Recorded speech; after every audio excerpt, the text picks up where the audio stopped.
Good afternoon and good morning, wherever you may be. I'd like to welcome everybody from around Australia, New Zealand and parts of Asia.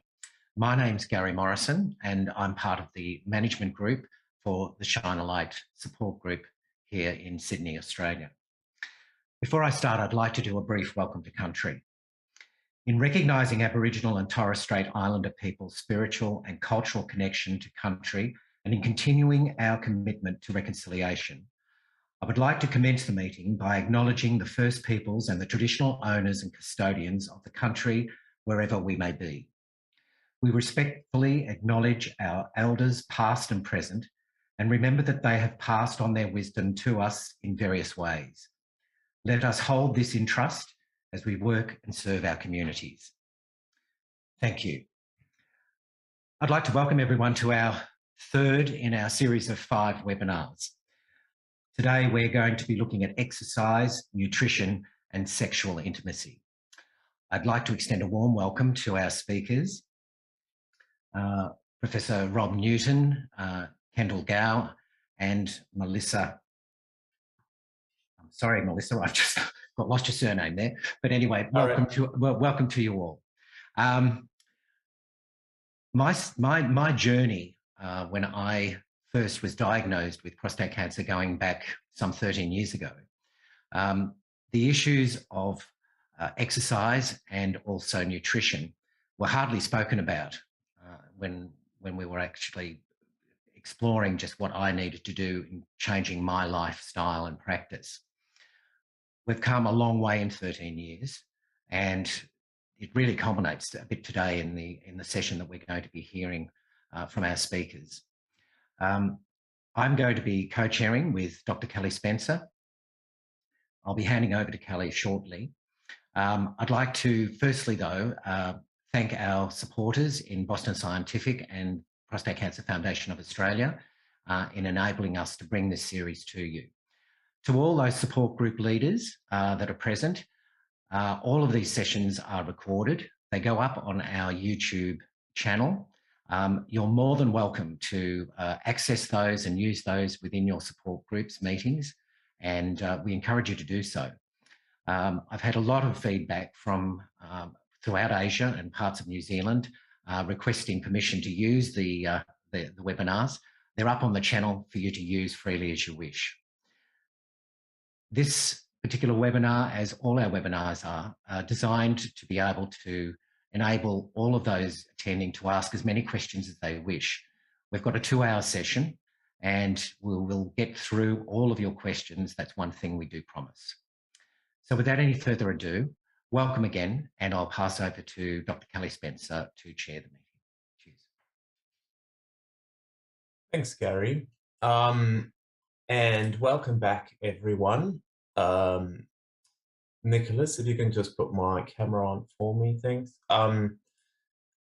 Thanks for joining us again on this Saturday afternoon or morning, or depending on where you are. It's really rainy and miserable here in Sydney, so it's a perfect day to be rugged up indoors and taking part in a webinar and learning and educating ourselves. So thanks again, and thanks, Gary, for the intros. I'm now going to introduce the speakers. And just before that, I just wanted to mention, like Gary said again, please type in the Q&A at the bottom any questions you have related to any of the topics or any of the speakers, and where appropriate and when relevant, I will direct the questions to the speakers. So don't be shy. This is your time really to ask as many questions as you want about these topics, and you can ask anonymously as well, which is also quite nice. So our sort of theme starting off with sexual intimacy is all about related to, last time we spoke about medical treatment, surgical treatment, but now we're looking at the psychological aspects. We're also looking at sort of physical intimacy and ways of reinventing yourself and, trying different techniques that can be used that may not include, penetrative sex or ejaculation specifically. So to tell us about that, we've got Melissa Hadley Barett, who's the director and co-founder of the Restorative Sexual Health Clinic. And this clinic is based in Perth, and they've got a whole lot of country clinics in Western Australia. Melissa has been a nurse practitioner for over 20 years now and is passionate about assisting people with sexual function and intimate relationships. Her dual qualification as a sexologist and a nurse practitioner enables her to diagnose and to treat physical issues and also assist with complex psychological issues. She's also the co-founder of the Penis Project podcast, very interesting, which shares real-life stories and lived experiences with men and their loved ones. She's a keen researcher and has been invited to publish and review local and international publications, including the True Nth International Guidelines for Sexual Health Care and Prostate Cancer, and locally the Health Professionals Guide to Delivering the Psychological Care for Men with Prostate Cancer. And that was by Professor Suzanne Chambers, who was a previous guest speaker for one of our webinars. So that's Melissa. And then we're going to move on to talking a bit about, so the theme is obviously wellness, health and well-being. So we want to talk a little bit about diet and nutrition. So we've got Kendall Gow, who's a nurse practitioner, nutritionist, and diabetic educator. And she works at the Restorative Sexual Health Clinic with Melissa, based in Perth.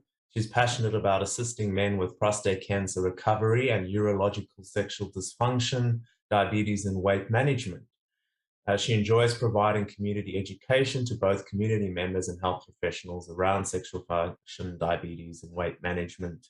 So, you know, our focus will be on sort of weight management, because some of the treatments that are used in prostate cancer can certainly cause one to put on weight or develop metabolic syndrome. If you're going for surgery, of course, weight management is important because it improves the outcomes after surgery for many different reasons. So that will sort of be the focus from a nutrition point of view.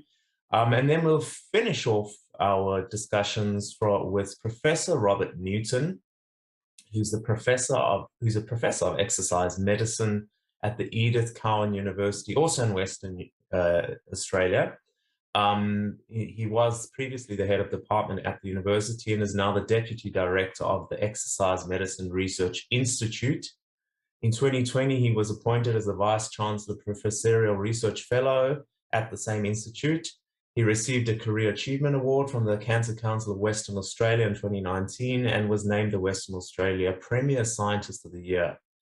In 2021, he was awarded by the University of Queensland a higher doctorate for his research into exercise oncology, publishing over 900 scientific papers, 17 book chapters, well-referenced, and a real expert acknowledged locally and globally. Very fortunate to have Professor Newton. We'll be talking a bit about his personal research interest in exercise medicine as a neoadjuvant, adjuvant, and rehabilitative cancer therapy to reduce the side effects and enhance the effectiveness of surgery, chemotherapy, and radiation therapy as well. So that's a mouthful, but we really are in good hands once again with these experts. So please, let's pick their brains. Throw us some questions, and I'm going to stop talking and hand over to Melissa. Over to you. Hello, everybody. Thank you very much for coming. Now, if I'm stopping to drink water or sound croaky, I apologise. I was just bragging the other night that I'd escaped COVID and I've woken up this morning and tested positive. So, yeah, so I'm just going to share my screen with you and then I'll start chatting. And please ask as many questions as you want in the chat. So here we go. First up, I thought I would just tell you about how I got into this role because I think it's really pertinent to this chat today. And I'm just going to start my timer so that I don't chat to you all for too long. It's very raining here, so I hope you can hear me over that. So yes, basically I worked in remote areas for many years and then I went into research. And then when I was working in general practice as a nurse practitioner about 10 years ago now, a lady came in to see me for a pap smear, and she happened to be a nurse that I'd worked with many years before when she was in her 40s, and I was quite young, at like 22-year-old nurse working in an emergency department, and she used to come to work all the time and tell me on night shift about her amazing sex life, which kind of shocked me because at 22 you don't think that people in their 40s are having sex. Anyway, years later she came in for a pap smear And when I went to do it, things were a bit difficult down there. And I asked her about it, and she burst into tears and said that her husband had had prostate cancer treatment 2 years previously, and their relationship had completely fallen over. He wouldn't hold her hand anymore. He didn't cuddle her, and he was really depressed. And like, this was so sad. So I said to her, I'll go away and find out how I can help, which I did. And I got them both back in, and we had a very long chat about his depression and how that was related to his function and how he felt like he wasn't a man anymore. And just opening up that conversation with them made such a big difference. And then we also went on to find some treatments and some things that would actually help with the physical problem. But the main part of that was just about reconnecting them with their relationship. And then, as a few months later, I've got a lovely letter from them telling me how they felt like they'd fallen in love again and how wonderful it was that they'd reconnected, and they thought they'd lost that part of their life. So that kind of spurred me on to find out more, which is the reason that I do what I do now. And I think it just highlights how important it is that people don't just worry about just getting rid of cancer, but they also think about their intimate relationships and their connections with their partners. So, do people care about sexuality? I find that when people come into my clinic, they'll often say to me when I see them pre-treatment that, oh, we don't really care about that. All we care about is getting rid of the cancer. But that changes. You know, they're very effective now. The treatments are very effective at getting rid of prostate cancer. But the problem is that, you know, people are obsessed with that at the beginning, and then they go on and, you know, years down the track, 6 months down the track, they realise that they've lost this huge part of their life, which is their intimate relationship, and they're not sure how to re-navigate that. So they've actually done quite a lot of research on this. And one study shows that 80% of participants with cancer have an intense interest to discuss sexual concerns. However, most of them don't actually raise this with their health professional. And there's a number of reasons for that. One is because they feel guilty. They feel like they've survived cancer, so why should they then go on to discuss, you know, they want too much if they also want to have their intimate relationships functioning as well, and that they should just be happy. And the other reason is because they just feel embarrassed to ask their health professional about it. And I actually speak to health professionals a lot about raising that subject, because I think if they just raise the subject, often the patients will be more inclined to talk about it. So it is important. So sex and intimacy are important for our quality of life, our relationships, our mental health, and our physical health. And it's really important, you know, to keep the blood flowing and have everything working in your body. It really is the old adage of, if you don't use it, you'll lose it. So I'm not going to tell you today that sex after prostate cancer treatment is going to be the same as it was before, but it still can be good. You just need to think about it in a different way. I also think it's really important to know that 30 to 50% of the general population actually will have sexual dysfunction at some stage in their lifestyle. And people with depression, that percentage is even higher. And so I think often when I see people or couples with prostate cancer, or even single people in particular, they'll be like, I'm never going to be able to be in a relationship again because I have this problem. But I think it's really important to understand that a lot of people over the age of 50 in particular will have a sexual dysfunction. So you're not alone just because you've had cancer treatment. And that, you know, people in that age group that are dating and having relationships are all having to navigate this problem. So don't feel like if everything worked perfectly before your treatment and now it doesn't, that you're an oddity, because you're just a very normal person in the world. So sexual dysfunction is multifactorial, you know, so your psychological and your interpersonal factors, such as your relationships, and if you're happy at work or happy at home, are really important. Obviously, disease and the treatment of disease affects your physical function.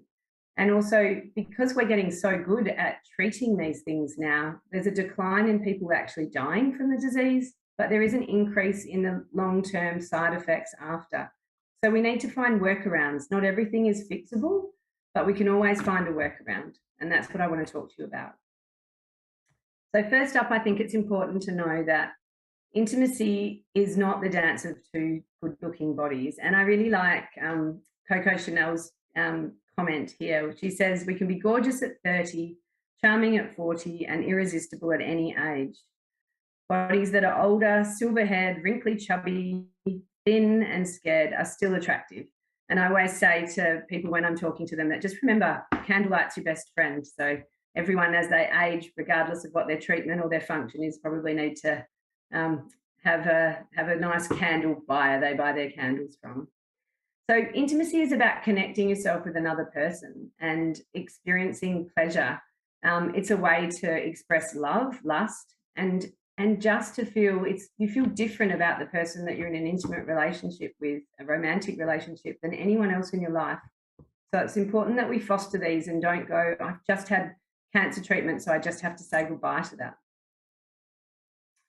So the most consistent predictors of sexual health in cancer survivors are their emotional well-being of them and the partner. And I think often in partnered relationships in prostate cancer, us as health professionals really concentrate on the patient, and we forget that the partner is going through this too. Their life has been changed as well, and that's really important. And it also is important, like, for us to look at whether or not the partner has any sexual function or dysfunction. So as a partner, what can you do to help? I think talking and opening things up, opening up the conversation both ways is really important, from the person who is suffering from the illness and also the partner of it. You need to tell them what makes them feel special. And I was speaking recently to a prostate cancer nurse in New Zealand, and she told me something that she does with prostate cancer patients. And I thought this was lovely. She said that often men feel like they're not masculine anymore, and so they're not there for their partner in that masculine role that they felt they were before.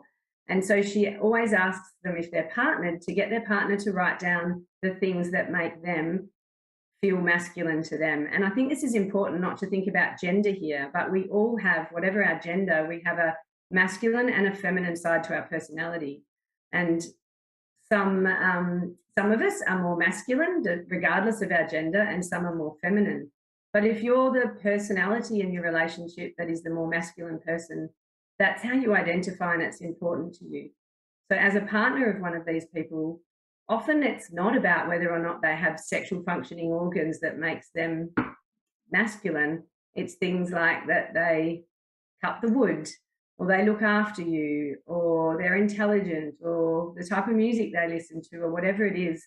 So I think it's really important for partners to tell your partner that, because you don't realise often that people are worrying about that. They're thinking, oh, because I'm sexually not working and my function has changed, I don't seem like the same person anymore to my partner. So I think it's really valuable if, as a partner, you can express that what makes your partner special and masculine to you.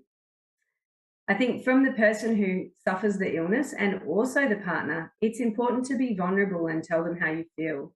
Often we see in our clinic the partners just saying to the person who suffered prostate cancer, oh, I don't mind if we're never intimate again or if we never have sex again. I'm just glad you're alive. And I know that that's said in a really kind way.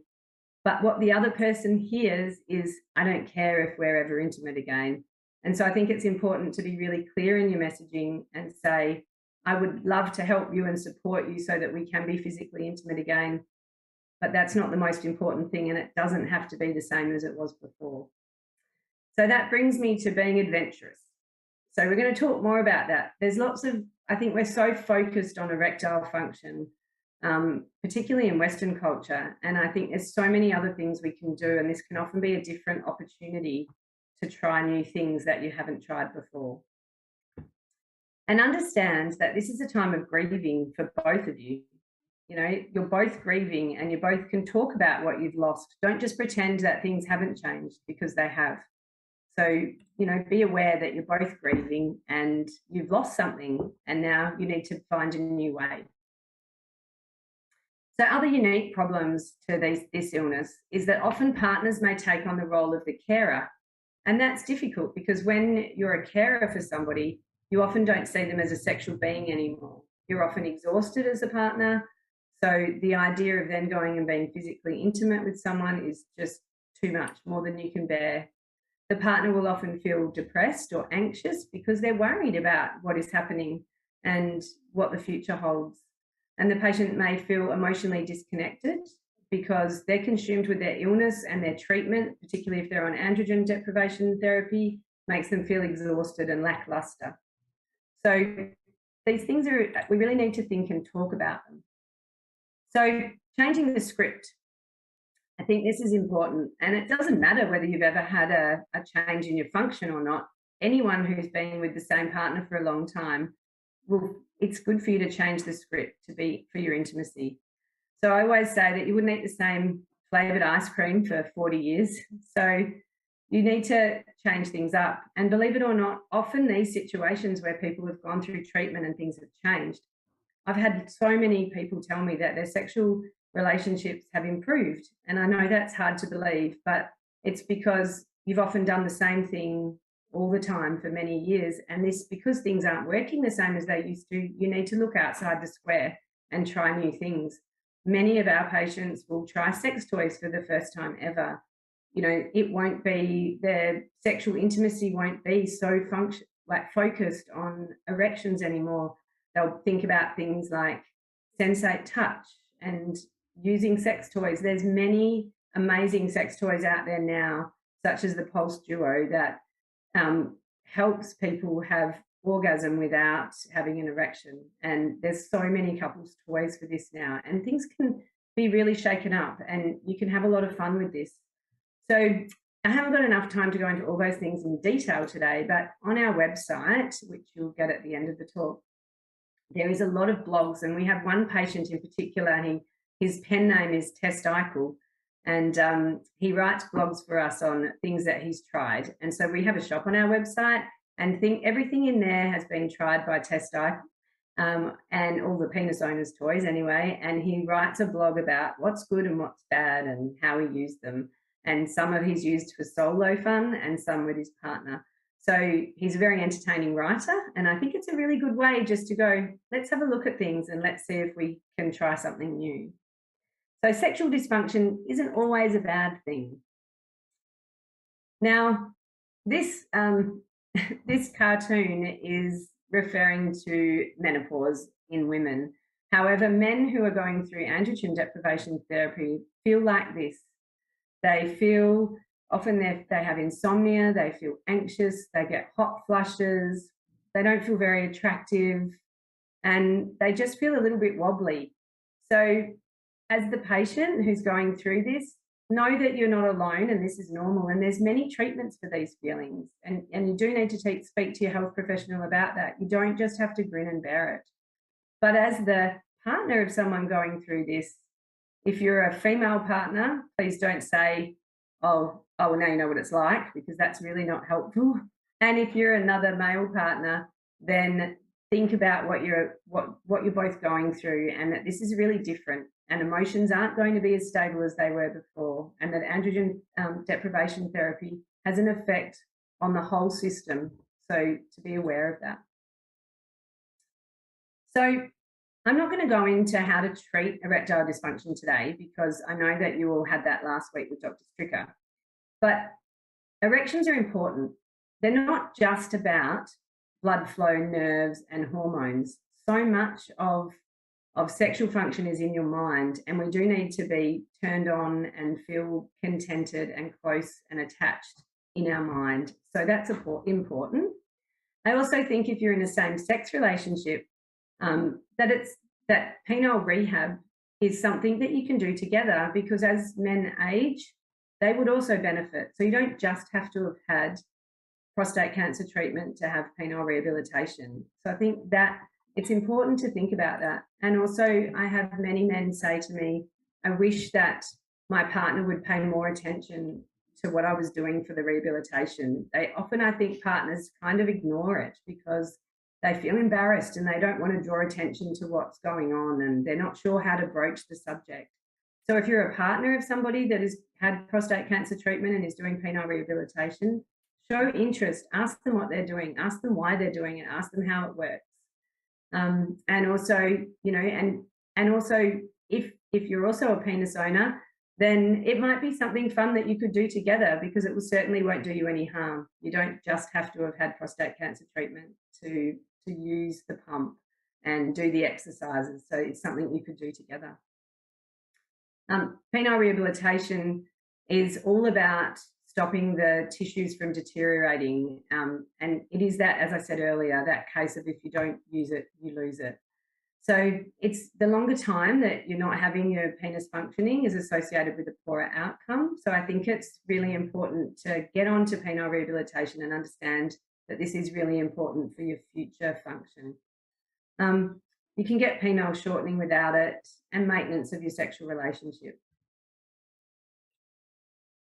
There's lots of different ways to do it, and the combination of them is important. Now, I'm not going to go into this today because that's not what we're talking about, but if you'd like more information about that, you can go to our website or prostaterehabilitation.com.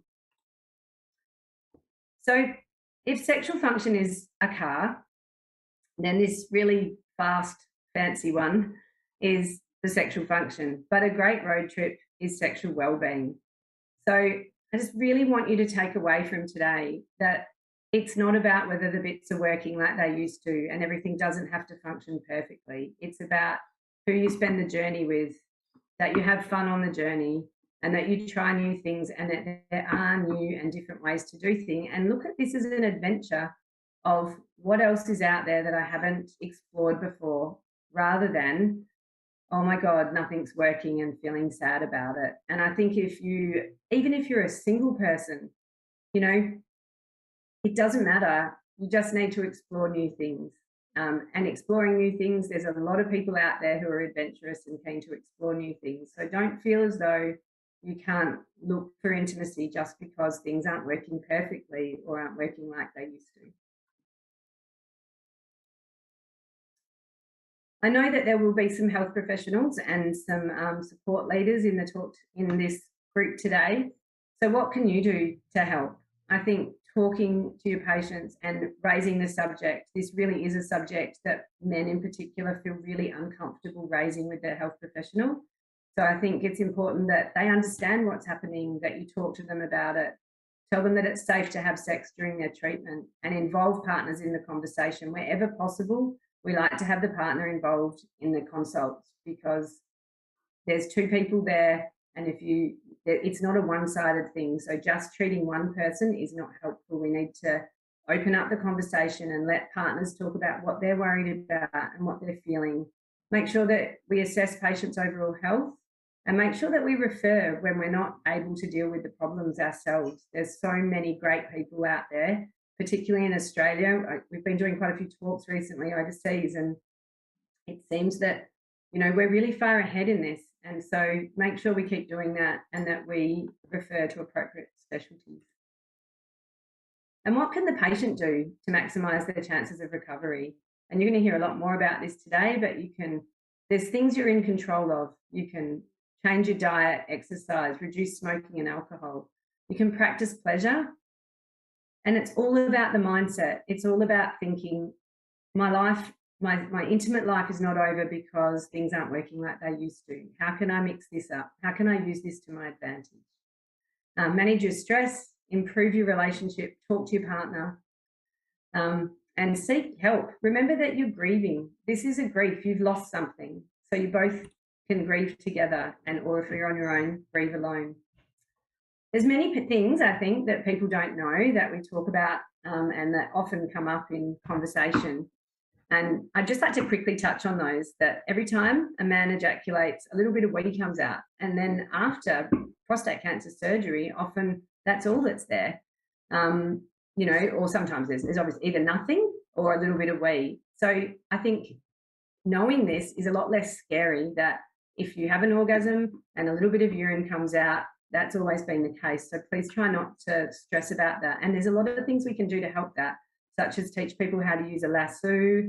And wear a condom. There's always a workaround.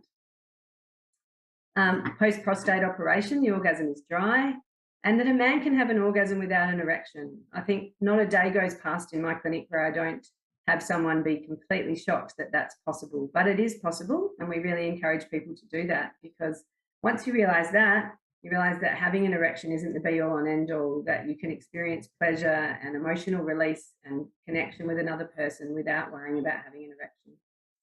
And a lot of people tell us that orgasm after prostate removal is more intense. So if you want further information, these are 3 books that I think are excellent. Dr. Susan Chambers, her book is brilliant.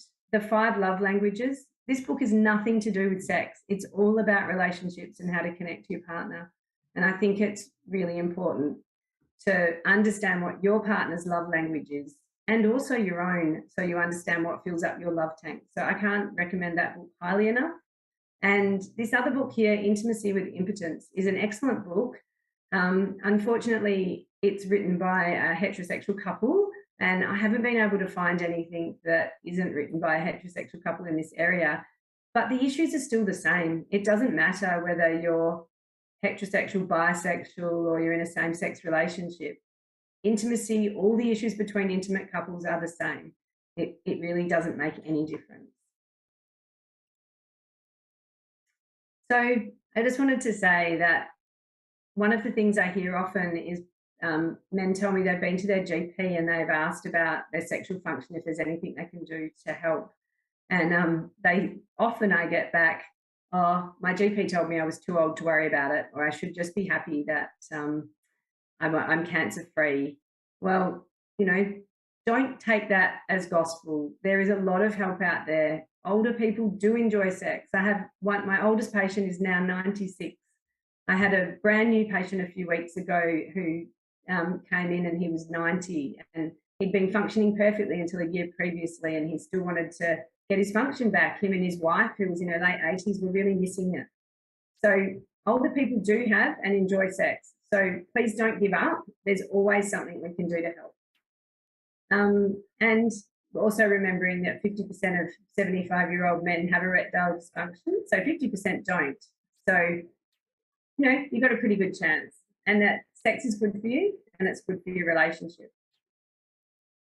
So the take-home message is that patients and their partners want health professionals to raise the subject. And if your health professional doesn't raise it with you, then you need to bring this subject up. Quality of life is really important, not just the eradication of disease. And there's different treatments have different sexual results. So if you've had radiation, or you've had CyberKnife, which is also radiation but a different type, or surgery, or whatever it is that you've had, you will have different sexual results. And so talk to someone about this that can help you with dealing with your particular journey. And always treat a couple as a couple. This is a couple's problem, not an individual's. So as Kalli said in the intro, we have a podcast which is called The Penis Project. I co-host that with a colleague of mine, Dr. Joe Milios, who's a physiotherapist who specialises in men's health. On this, we do interview specialists, but more commonly we interview men about their real life stories. I think it's really important to hear what other people are going through. I think the guys that come on here are so brave. They talk about, we usually give them a false name so no one recognises them and you can't see their face. So it means that they're brutally honest about what they're going through, and they're often very funny. So this is available on Apple and Spotify and also on the net. So please, I encourage you to listen. And we're always looking for more people to interview. So if anyone has a story they'd like to add, I would love to speak to a same-sex couple. I have a lot of same-sex patients, but none of them so far have agreed to be interviewed. So if there's a couple out there or an individual in this situation that would like to be interviewed, or anyone, I would love for you to send me an email and get you on the Penis Project. So if you'd like more information, this is where you can find us. And I'm sure you'll get sent an email with our contact details. We have face-to-face consults and Zoom consults, and we also have a lot of information on our website, so I encourage you to check it out. Melissa, thank you so much. Just so you do telehealth consults? Yes, definitely. I'm doing them on the other side of the world since we started the Penis Project. It's like we have people from everywhere booking in the consults, so definitely. Lovely. So we do have a question that came up. I'll ask you now. This person found they tend to have dry orgasms and he experiences at times a sort of stinging sensation afterwards near the head of his penis, and he just wants to know if this is normal or not. It depends on where they are in the journey of their post-treatment, but quite often, if they've had surgery, then as the nerves start to heal and get better, they send out these weird little kind of messages. And I have a lot of men tell me this exact thing, that they get a stinging or burning sensation in the glands. And some also have like electric shocks going down the shaft. So if it's persistent and it's a long time past you're having your initial treatment, then yeah, there's things we can do to help to ease that. But if it's in the first year or two post-surgery, if that's what you had as a treatment, then it's normal. And it's actually a really great sign. It means things are starting to wake up and your nerves are doing what they're supposed to do, and that should go away. That's great. Thanks, Melissa. That definitely answers the question. I had a question for you. Well, a few. Some of our participants, are not partnered, and I know you kind of alluded to that, but what sort of advice is there for them, where they can't really establish a relationship or have that support, but they do have sexual needs, and they may have once-off encounters. How do they sort of negotiate that experience, as a once-off encounter? Yeah, so I think when you're having, it's obviously much more difficult for a single person than it is for someone who's coupled, because you don't have someone to share the journey with you. And so I think then actually overcoming the sexual dysfunction or finding a workaround for it is more important. And that might be if you're having a one-off encounter. I have lots of single patients who will use injectables. And I know injectables are a scary idea, but they do work fantastic. And we have, auto injectors now that make it easier and things like that. And I think, that makes it very normal. I mean, if you're very proficient at using that and you're able to use an auto injector and have an erection, then there's no reason why your new partner or your casual partner ever needs to even know what you're going through. It can simply be a matter of, I'm proficient at this, I'll go to the bathroom, I'll give myself an injection, and then I'll start my foreplay, and over the next 10 or 15 minutes, I'll get an erection. And so I think it's about learning how to do these things on your own, not waiting until you're partnered to think about your sexual function. Don't give up on it, because I'm just thinking of one guy in particular that I have, and he was like, I really want to meet somebody and be in a relationship, but how can I when it's not working? And I was like, maybe what you need to do is get proficient at dealing with the erection problem so you feel confident enough to start dating again. And then once you're doing that and you know someone well enough, then you can talk to them about your issue. But you don't have to tell everyone everything at the beginning if you just find a good workaround. Yep, that's good advice. I had another question related to masturbation, because obviously, I mean, that's a form of rehabilitation, isn't it? And there's a lot of research into this now, obviously stimulating flow. Is that true? And when can it be a bad thing? There's also the idea of if it's associated with pornography, it can also affect your sexual function long term, causing things like premature ejaculation and that sort of thing. What's your advice or idea or your thoughts on this?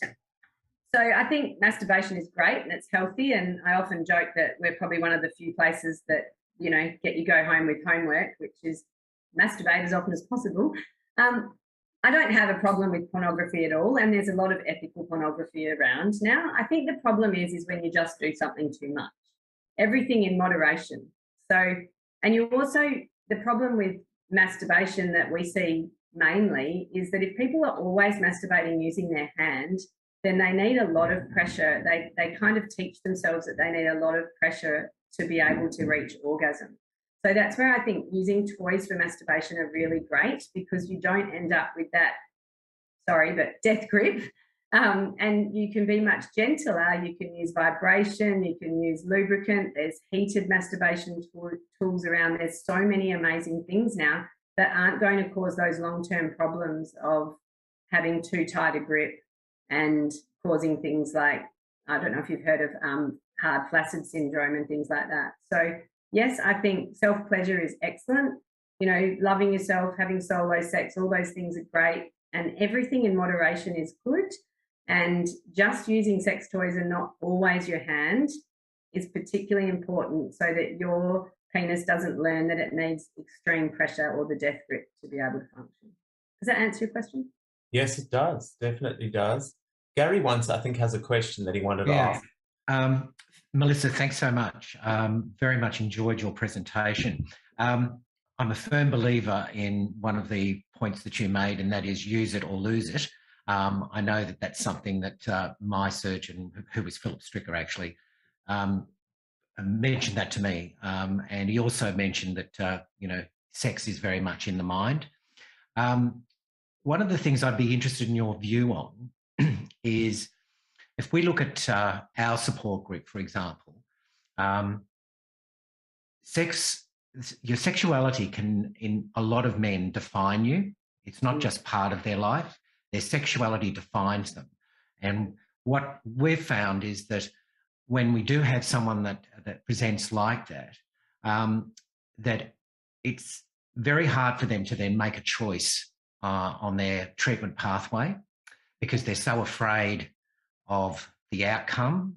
And I'd be interested in your view on that, and how you manage those kinds of people, and what you say to someone that presents to you that their sexuality defines them. It's not just part of the pie, so to speak. Yeah, and I think that's a really good point. Actually, I've got a patient at the moment that I've seen about 3 times, and he's really worried about what treatment he is going to choose, because the most important thing to him is his sexual function post-treatment. And he has read everything on Google, every paper he can find, and then has come to see me 3 times to discuss this. And I keep saying the same thing to him, which is, at the end of the day, we can always find a workaround for your sexual function. So I think the most important thing is make the decision for what treatment you're going to have based on your cancer and what's the best treatment to get rid of that. And then we can deal with whatever the fallout is from that.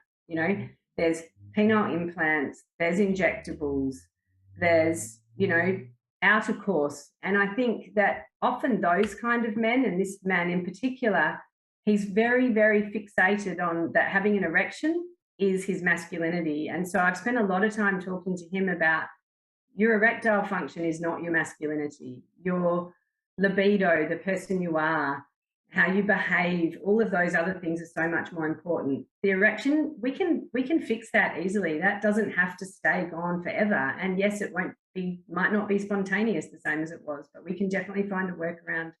So I think that brings me back to that point as well, about if they do have a partner, asking their partner to join them in one of these consults and say, what is it about your partner that you find masculine? Because that, often these men think that that's how other people see them and it's so important, but then they're shocked to find out that it's not their sexual function that defines them as a man to other people, that they see them a different way, that the way they see them, masculinity is their ability to provide, or their strength of support, or their intelligence, or things like that. And I think that you just need to shine a mirror in these people's face to say, hey, you're not just about your sexual function, and there's always a workaround. Yeah. I think the other point is that I give a number of talks to various groups as well. And whether they're a straight group or whether they be an LGBTQIA plus group, when we're taught sex, we're taught sex. We're not taught love. And, Exactly. I've used this before and said this in the previous webinar that we had on mental health, that in a lot of cases,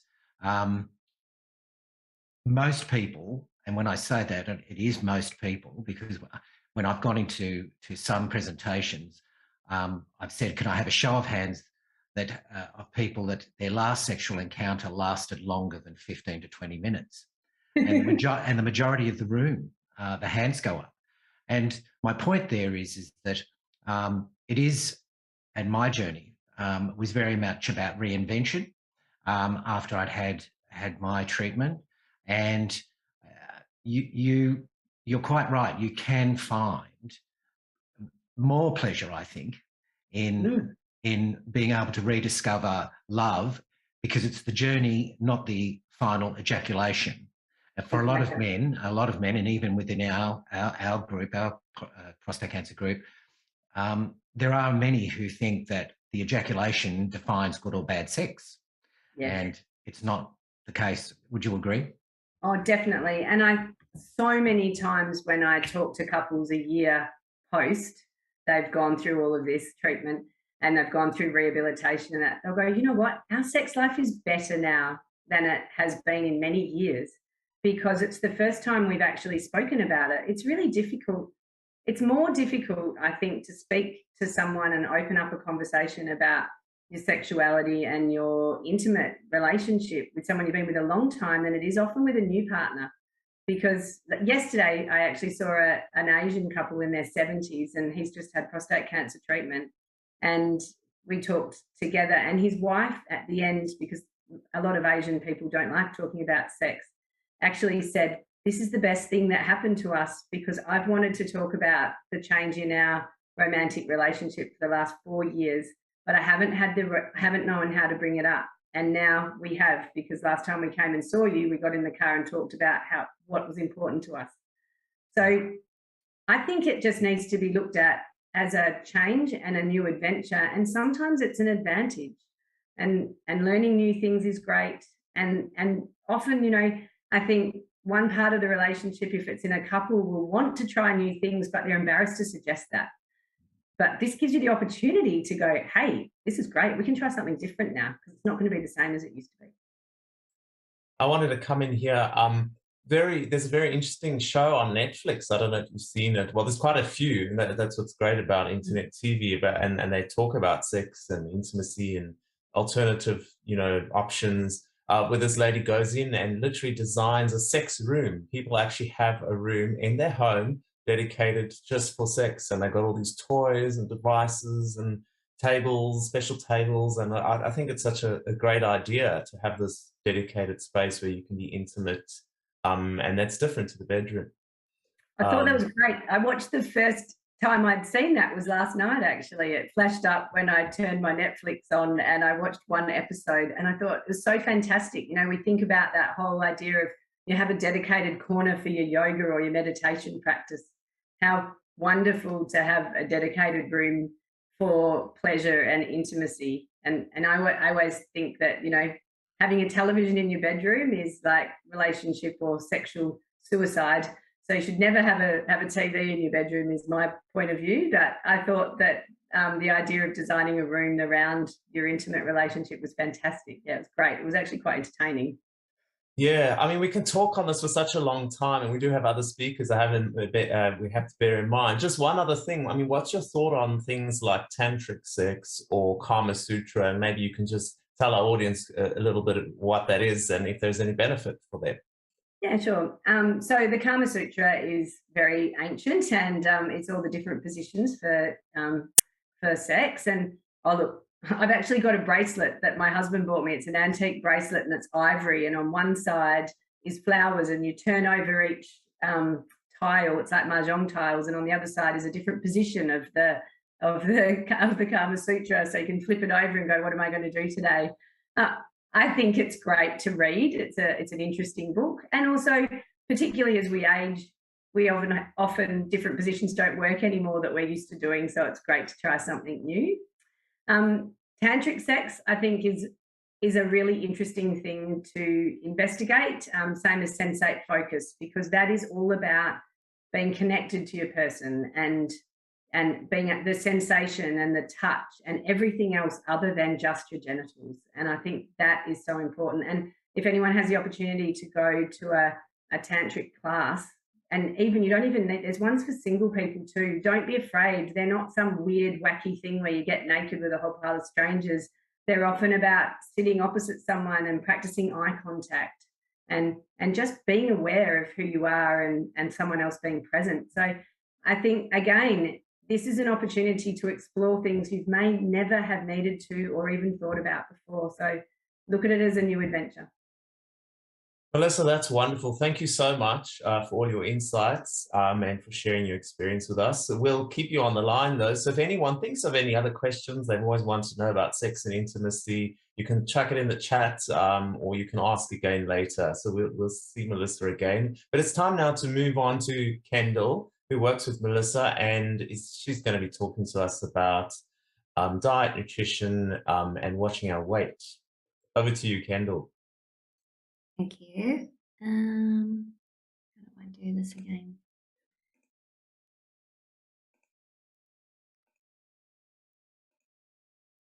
Can you see that?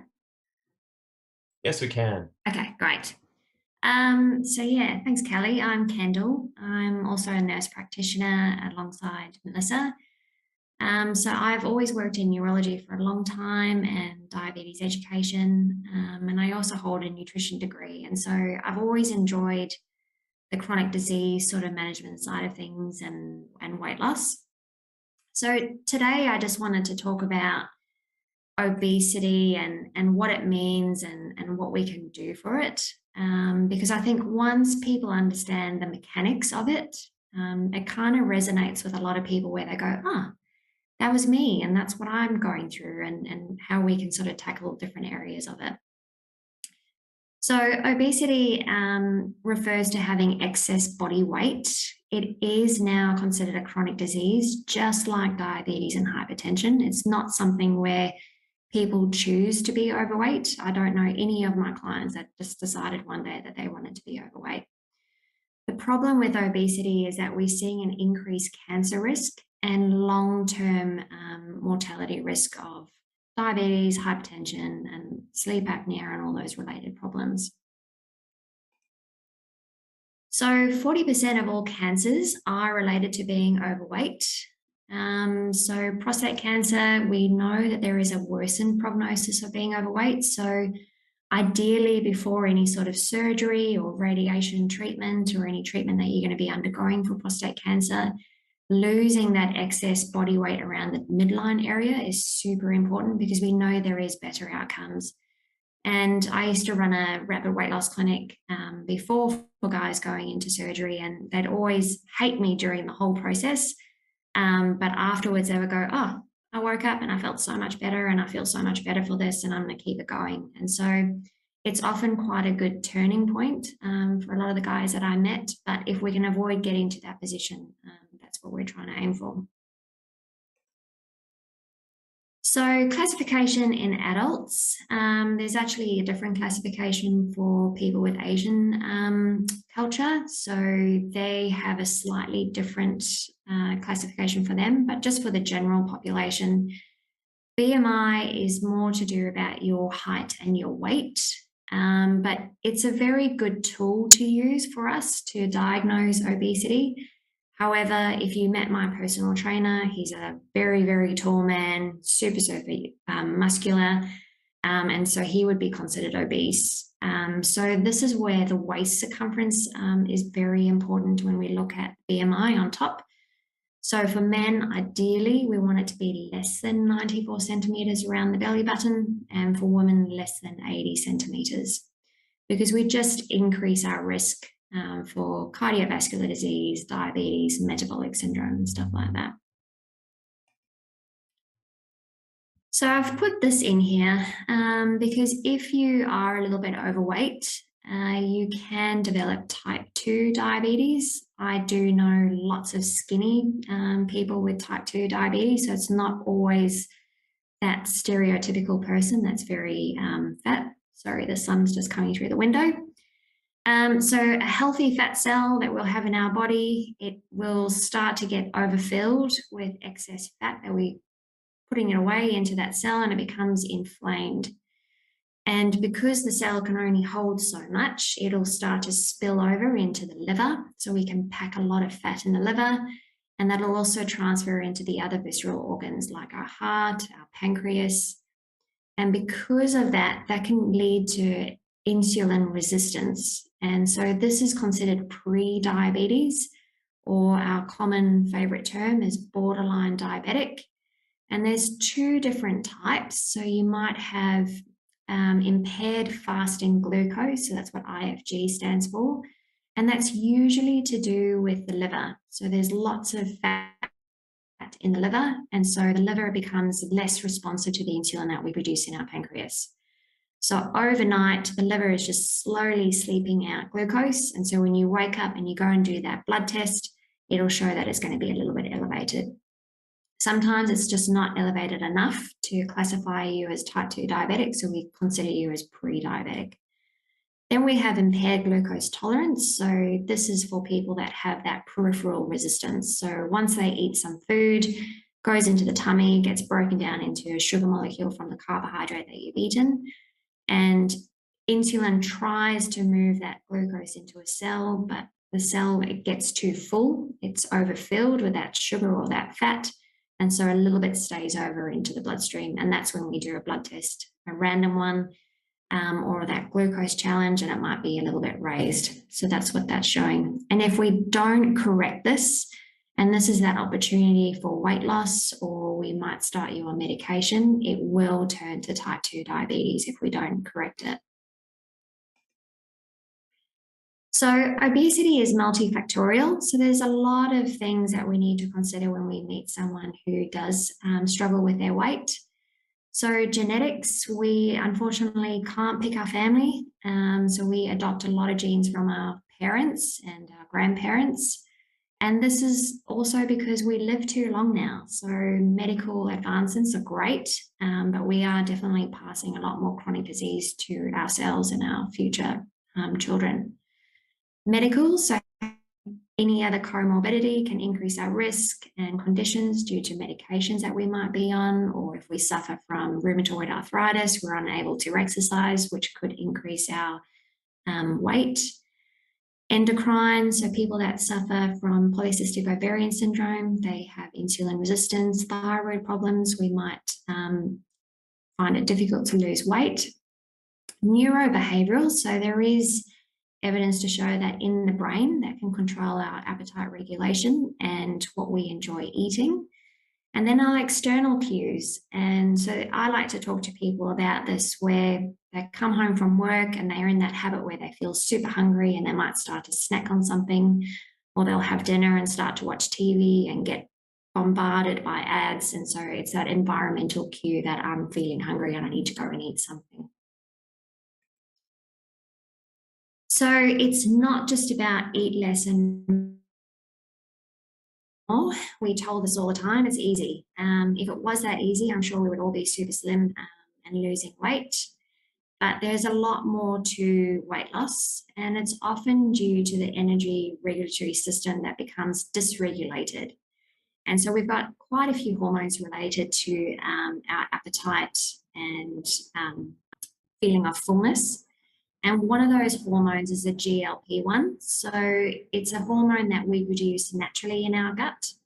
And so when we have excess weight or we have type 2 diabetes, this hormone doesn't work as well as it needs. So our appetite receptors don't get switched off as easily. We don't get that insulin response from it. Ghrelin is our hungry hormone. So when we're fasting or we haven't eaten, that tends to go up, and that signals our brain that we need to have something to eat. Then leptin comes in, and that's our appetite suppressing hormone. So that tells us we're feeling nice and full. And there is a theory that there is a leptin resistance, so very similar to insulin resistance, where we produce it in high amounts, but the body just becomes resistant to it. So these people just feel super, super hungry all the time. And so when you tell them to eat less and move more, they go, I'm hungry all the time. How can I eat less? And then that insulin resistance that I was talking about. We also have a reward system that becomes very overactive. So our brain is just constantly telling us to seek food to make us feel good. Processed foods hijack our appetite regulation, and I'll talk about that on the next slide. And we're our body's own adaptation to weight reduction. So our body is always going to try and fight against us, no matter how hard we try and lose weight. So this is the bliss point. So this is when the food industry has created that perfect mix. So if you think about chocolate, they've got the perfect mix of sugar and fat, and we love it. And the same with crisps, you know, they're nice and salty and crunchy. We get that awesome mouthfeel. And we've seen this in a metabolic ward chamber study by Kevin Hall, where they had two groups. One was going to have ultra-processed foods and one that was going to have an unprocessed diet. And they matched them for the salt and fiber and fat in the meal. And they found that people that were eating the ultra-processed, they actually ate about 500 calories more than the unprocessed diet group. So it's just interesting how much these sort of foods interact in our brain and reward us for it. So our body's adaptation to weight loss, there's a theory called the set point weight theory, and it literally is that obesity is not their fault. And so what it is in very simple terms is that they say that a little part in the brain, the hypothalamus, decides what weight they want you to be at. And so every time you try and go below that level, the body works a way to bring you back up again. And often I see people that start a weight loss journey and they hit that weight plateau and they go, but I'm doing everything. What more can I do? I've hit this, you know, plateau, and they usually fall off the wagon at this point because they think it's all failed. But what we need to remember is that because we're losing weight, our body is trying to adapt to what we're doing. And for every 1 kilo of loss, our basal metabolic rate actually drops a little bit. And that makes sense because we weigh less. We don't need to expend as much energy to keep ourselves alive. But the other side of it is that when we lose weight, our appetite actually increases. And so people feel more hungry. And so unfortunately, weight regain is actually quite common. Biology wins long term. So like I said, we can't pick our family. We just have the genetics that are inbuilt. And we know that if someone loses about 20 kilos of weight, you will generally regain about 75% of that within the 5 years. Unfortunately, we're still trying to work out a way on how we can keep that a lot lower. But the way I look at it is that if you've lost 20 kilos and you gain 10, you're still winning at the end of the day. So obesogenic medications. So it's always good to do a medication run through with a patient to find out what they are taking and if that's causing them to gain weight. So diabetes is a common one. So we're trying to manage the blood sugars and we put them on all these medications, and insulin makes people gain weight, unfortunately. Sulfonylureas, they work by talking to the pancreas to produce more insulin, and they make you feel hungry, and they also make you gain weight, which becomes counterproductive. Antidepressants, so it talks to that reward system in our brain. So if we're feeling depressed, we make them feel a little bit better, and so we eat a lot more because we're feeling great. Antipsychotics, anticonvulsants, so people who need epilepsy medication, and long-term corticosteroids and steroids can also help us gain weight. And so it's always good to find those medications that are causing the trouble, and there's always ones that you can pick as an alternative if you needed to. So diets don't work when there's a beginning and an end. And I'll explain why. So there's lots of diets that we can pick from. There's always that person on Instagram talking about what they eat in a day, and this is how I lost all my weight, but we're all very individual. So low carbohydrate diets, that seems to still be the buzz, and ketogenic. So you do lose a lot of weight initially, but we know now from longer term trials is that you were in a calorie deficit anyway, so it isn't actually far superior in the long run. Low fat, the same. So if we look at the total calories that you were taking in for the day, if it's controlled, it's not far superior again for body fat loss. Then Michael Mosley made a big splash on the market with his 5 and 2 diet, or the alternate day fasting, or the time restricted eating. Again, they're not far superior in terms of diet management.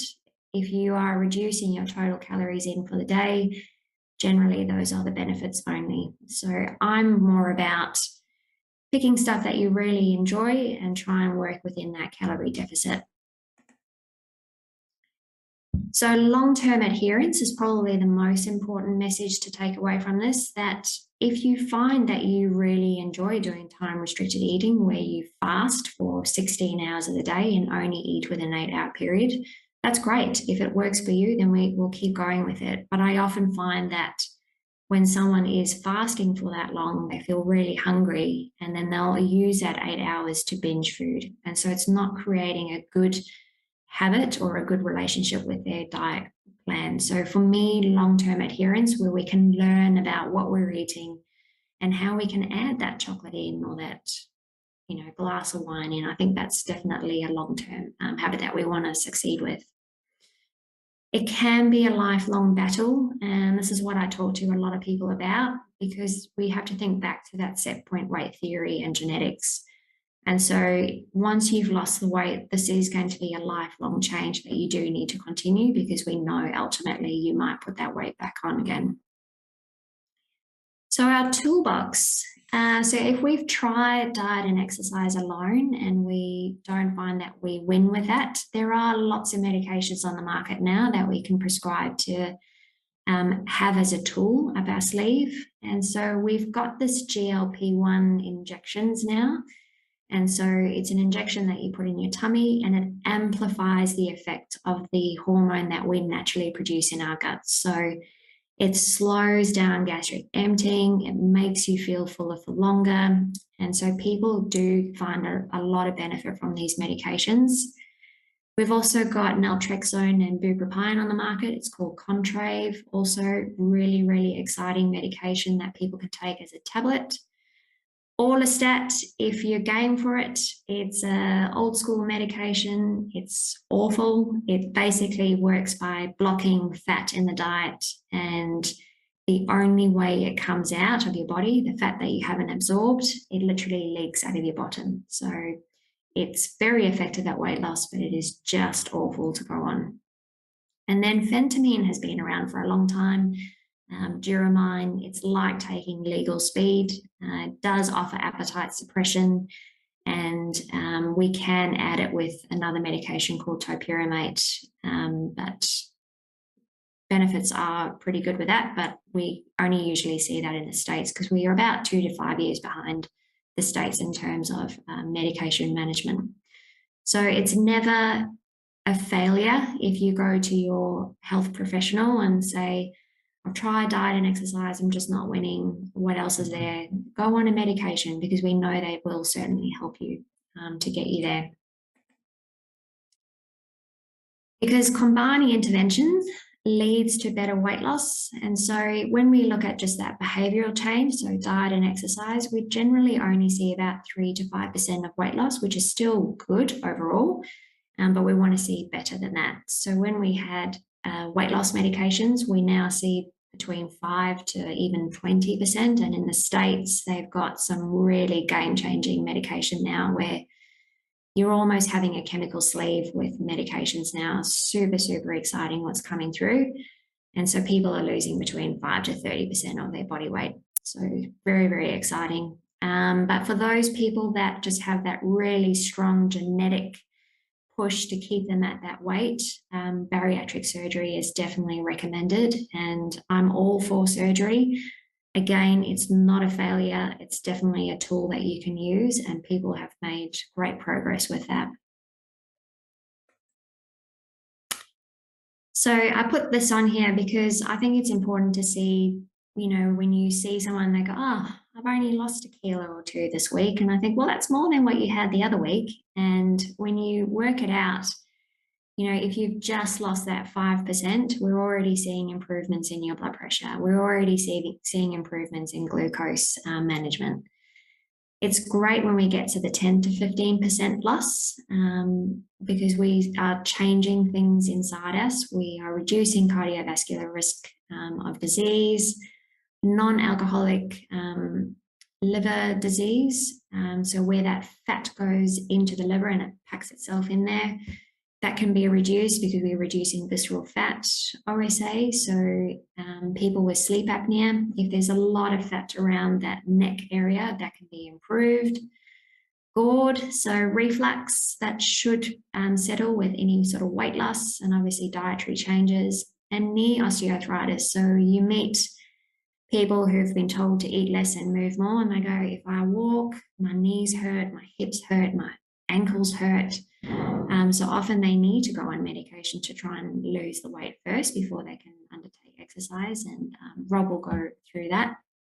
And type 2 diabetes remission. So we use the word remission. There's no cure for type 2 diabetes. And so there's some strict criteria also on the remission side.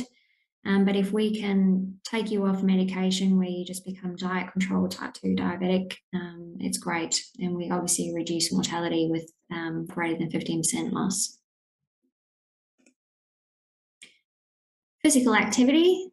So with physical activity, we know that with running on a treadmill and trying to do lots of cardio exercise, you generally will only cover about 10% of weight loss through it, but it doesn't discredit the benefits of exercise. We change body composition. We obviously utilize that extra glucose that's running around the body, and we expend that as energy.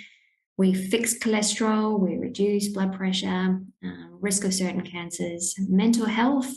So I love a good walk. So my biggest thing is that I tell patients, never go and get a personal trainer. Don't sign up at the gym and start doing F45 if you know it's not something that you're going to enjoy. I am a firm believer that a good walk and a good podcast is the best thing, because you feel better for it, and it's simple and it's easy to do, and reduces pain. So people that have a lot of pain, back pain, exercise is actually really important for that sort of stuff. So a simple wrap up, maintaining a healthy body weight reduces your risk for further complications down the line, and makes living with a chronic disease so much easier. Small changes every day is a great achievement. And so if you came and saw me and you lost 400 grams in the week, I will still jump up and give you a high five, because it's a great achievement, because weight loss is not easy. If it was, like I said, we'd all be running around skinny. Small weight loss, 5 to 10% is great. It'll make a huge difference. And seek help if you need support. Don't sit there and go, I've tried everything and everything's just not working, and you just feel so low and depressed about it. Ask for help. There are lots of tools out there for people that are struggling. And that's me. Kendall, thank you so much. Right on time. I think what I'm going to do is segue straight into Professor Rob Newton's talk on exercise, which links in very well with yours. I think we can all just do a little stretch and shake out our hands and just move around a little bit for a few seconds.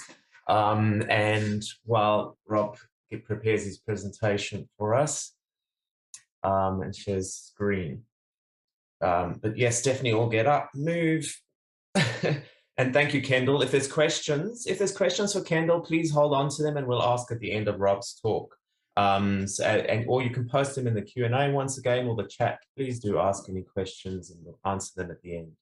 Okay, over to Professor Robert Newton from Edith Cowan University. Great, thanks, Kalli. Can you hear me okay? And can you see the slides okay? Yeah, you see your slides, all good. Fantastic. Okay, let's get going. So I'm going to talk this afternoon, and thanks very much for the opportunity to speak today, about exercise as a medicine.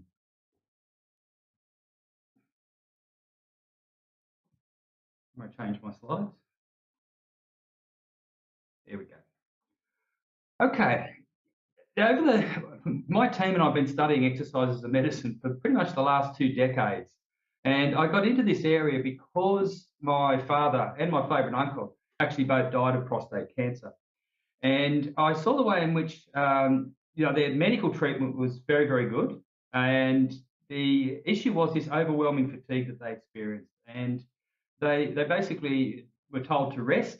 And as an exercise physiologist, I thought that this cannot be right.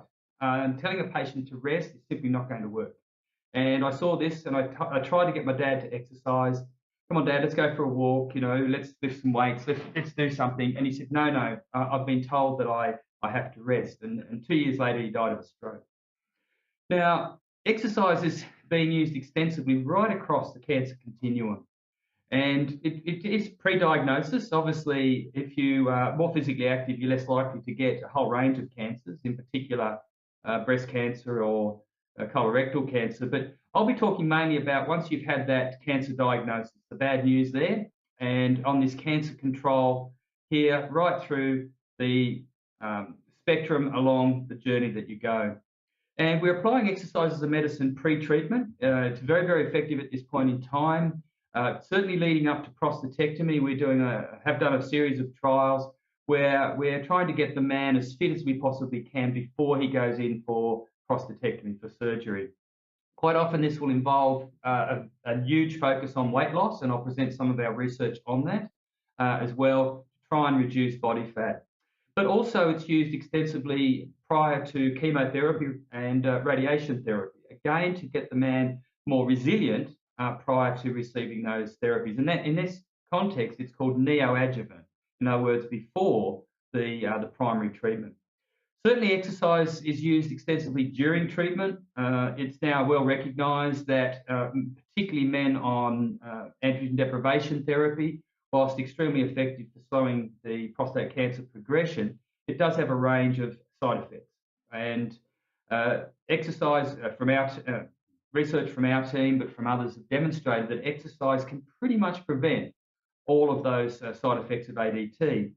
But also exercise is being used during radiation therapy and chemotherapy as well. We know that if you exercise during chemotherapy, you will have less side effects and you will tolerate a higher dosage.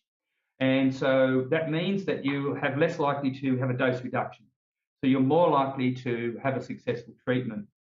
But increasingly, we're seeing research emerge, which is showing that exercise actually facilitates chemotherapy. By increasing blood pressure and blood flow, it tends to distribute the chemotherapy more effectively, and a whole range of other mechanisms related to the immune system where it actually improves the effectiveness of the chemotherapy.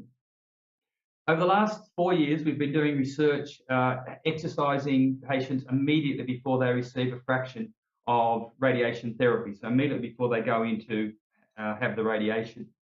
And again, this is recommended that if you're receiving radiation therapy, it will be very good, if you can do it, to do a brief bout of exercise immediately before you go in. The reason for this is that radiation therapy works in two ways. It kills the cancer cells directly because it damages the DNA directly through the radiation, but it also produces what are called radical oxygen species, and they also damage the DNA. But in the absence of oxygen, they're able to, the DNA, it can be repaired, and so you don't get the same damage to the cancerous cells. Now that's a problem because in prostate cancers, they generally have a disorganized blood flow, low perfusion, so low blood flow, but also low oxygen. And this impedes the effectiveness of radiation therapy. When we exercise, we get a nice surge in blood flow. And so this has been demonstrated in animals, and we were one of the first to do this in humans, where we see that there's increased blood flow, and so you're getting more prostate cancer cells being destroyed by the radiation therapy. Certainly during recovery, and this is where exercise in the main has been applied as a medicine in cancer management, is once you've had all your treatments, is helping you to recover, to reduce your risk of developing other chronic diseases, and such as cardiovascular disease, for example, and then also the long-term prevention of the disease coming back. And this is a great fear, obviously, for someone who is a cancer survivor, is this going to come back? What we do know that certainly in breast cancer and prostate cancer, if you are physically active, you halve your risk of that disease returning for a whole range of reasons. Exercise is also used as a medicine during end stage of life in palliation here, where the cancer can no longer be cured. It is really about using exercise to maintain as good a quality of life as possible, maintaining physical function as well. And also, research is showing that it also will likely slow the progression and extend survival. And Edith Cowan University and my team are leading an international trial funded by Movember. And we're actually, it will be the first trial ever in the world to see if exercise has a causative effect in extending life in men with stage 4 metastatic prostate cancer. I just want to present one piece of data here. There's many of these studies now, epidemiological studies. This particular one from Stacey Kenfield, University of California, San Francisco. And this is a very nice study here because it demonstrates a couple of things. First off, what they showed was that men that did more than 3 hours per week of physical activity halved their risk of all-cause mortality, of dying of anything. That's not so stunning because we all know that if you exercise more, that you're less likely to die of something. But it's interesting that they also showed a 61% lower risk of prostate cancer-specific death. So we see here that exercise seems to be protective at reducing the progression of the disease. But they did note a difference between low to moderate intensity versus those people that did vigorous activity. And they had a much higher protective factor if you did vigorous activity. So it's not just that exercise is just one medicine. Exercise is not aspirin. It's many different types of medicine. And the mode of exercise, and we'll talk a little bit about that later, but also how it's prescribed. The dosage has enormous impacts on what the actual outcomes are. And in the main, it's been demonstrated that different modes have different effects and benefit different aspects of what is causing the most difficulty for the patient. And we will talk a little bit more about this. But wow, 61% lower risk of prostate cancer death if you do 3 or more hours per week of vigorous activity. Why? How does this occur? Well, in 2016, we published a paper, a review in Nature Reviews Urology. At that time, we proposed 10 mechanisms by which exercise actually influences prostate cancer biology. It actually produces changes in the systemic environment and in the microenvironment within the tumour itself, which have anti-cancer properties. One of these areas which we spent a lot of work on, and I can't present it today due to time constraints, but we have published several papers on this 2021 and also again this year, and changes in the myokine and adipokine profile. So cytokines are small signalling molecules which are produced by most tissues in the body. When they're produced by the muscles, they're termed myokines. When they're produced by the fat tissue, they're called adipokines. Now, myokines have a strong suppressive effect on prostate cancer growth. They tend to suppress the cancer cells from growing and proliferating, and they also tend to reduce its tendency to metastasize, to spread to other tissues. Unfortunately, adipokines have the adverse effect. They actually tend to create a more pro-cancer environment. So we have a problem when we have a low level of muscle mass and a high level of fat mass. If you like, your yin and your yang is totally out of balance. And so I'll present some data that we published recently showing the importance of muscle mass. Now, there's a whole range of other factors that contribute as well. Immune function is a huge one, and many of you will have heard of the sort of holy grail at the moment is the development of new immunotherapies. These are drugs which act to actually switch on the body's immune system and they help it to recognize cancer cells and destroy them. Now, exercise has an enormous impact on our immune system. It upregulates it, causes our body to produce more natural killer cells and other T cells, and it also drives those cells into the tumor tissue. And then through the action of myokines and other hormones, it switches them on and makes them, if you like, much more able to locate cancer cells, identify them correctly, and then destroy them. There's other factors such as hormonal factors, which I won't go into, systemic inflammation, oxidative stress, changes in tumour vascularization that exercise induces as well, genetic and epigenetic changes, telomere alterations, and then modulating of other circulating factors that Kendall mentioned a few of them. For example, you're having a high level of insulin because your body's trying to bring your blood glucose down. It's constantly trying to pump out insulin to try and do that, but it can't achieve that because the tissues are not actually reacting to it. The tissues are insulin resistant. But that environment creates a very pro-cancer environment because this insulin is also, and other growth factors are also signaling to the cancer cells to grow, as well as they're signaling to other cells in the body. So there's a little bit of a complex slide, this one, and this was a paper, it was actually published in Breast Cancer Reviews, but applies to all cancers. So there's two aspects to this. Each time we exercise, we produce a surge of anti-cancer drugs within our body, and that's why exercise is now termed a medicine. The reason why is it produces endogenous or internal medicines, and these medicines, of course, are extremely powerful. And they include catecholamines, for example, adrenaline, noradrenaline, a whole range of other hormones, but also these smaller signaling molecules called myokines. So every time we exercise, we dose our body with anti-cancer drugs. Then if we train long-term, where we train for 3-6 months, where we exercise regularly, then what we see is we have a systemic change in the pro-cancer drugs, if you like, internal drugs, such as insulin, sex hormones, and inflammatory markers. So that is why we need to exercise regularly and long-term. Now, I was asked to speak a little bit about overweight and obesity, and this was a paper that we published last year in prostate cancer and prostatic diseases. And this was an analysis of a large number of other studies. Here, it's what's called a meta-analysis. And what we looked at was patients who are low fat mass versus high fat mass and their overall survival. And what we see is there's no effect here. This one means that it's neutral. There's no benefit being of high fat, and there's no negative effect of being high fat. Same, there's no benefit of being low fat. However, we also looked at muscle mass, and what we see here is that there's quite a positive effect here, a benefit favouring high muscle mass. Now, I'm not discounting the fact that overweight and obesity is a problem if you have a problem whether you've got prostate cancer or not, for a whole range of reasons.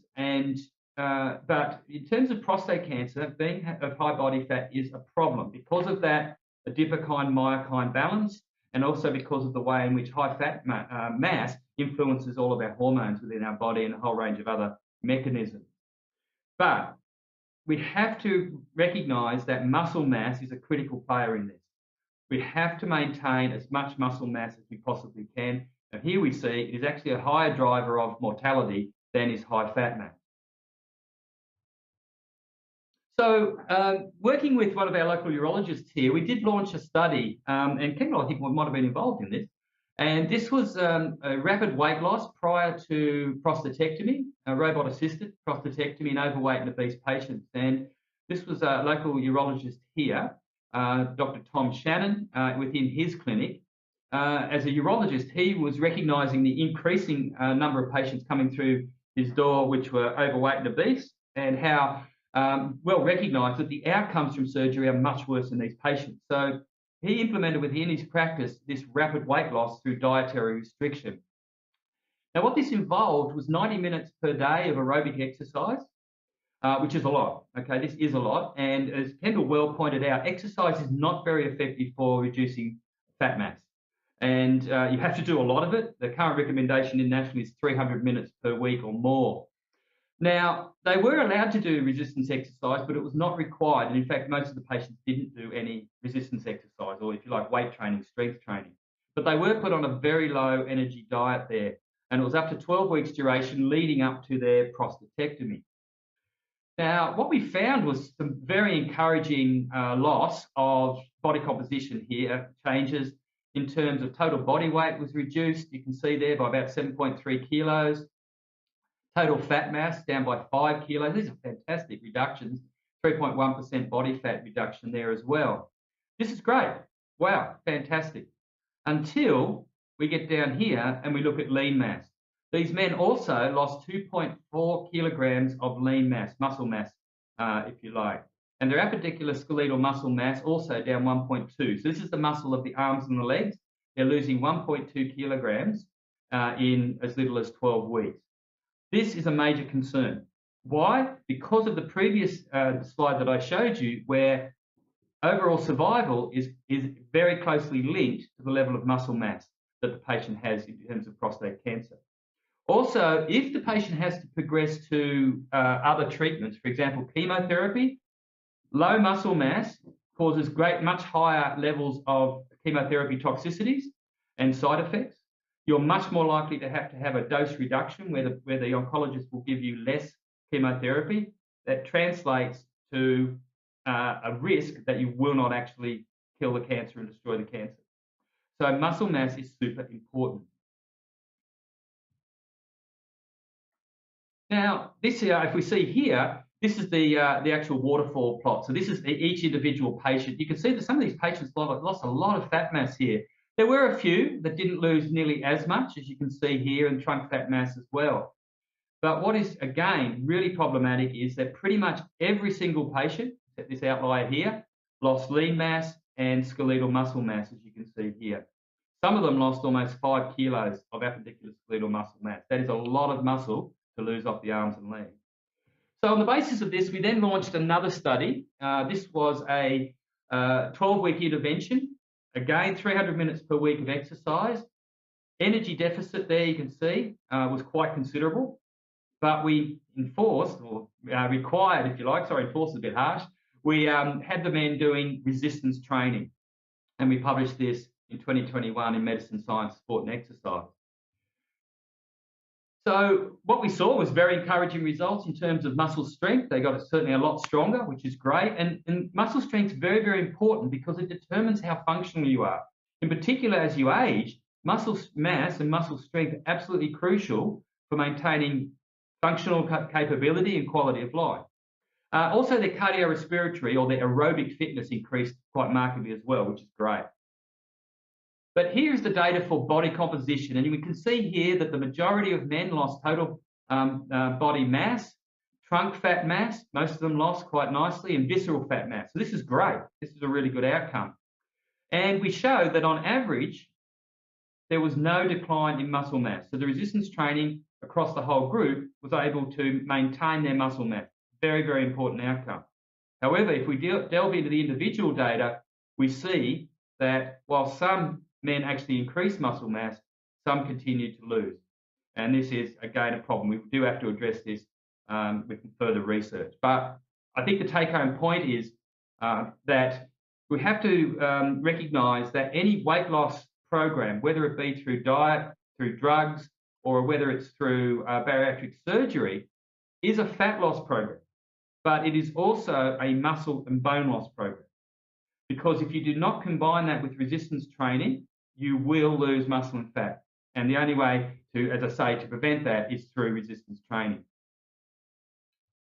I'll just turn our attention to some of our work in sexual health and prostate cancer.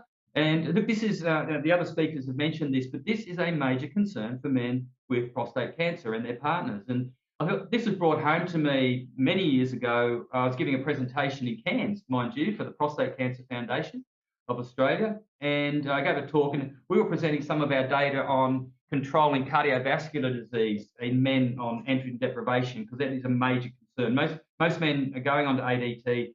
The major survival concern is that they quickly develop metabolic syndrome, cardiovascular disease, and quite often will, as my dad did, go to have a serious event such as stroke or heart attack.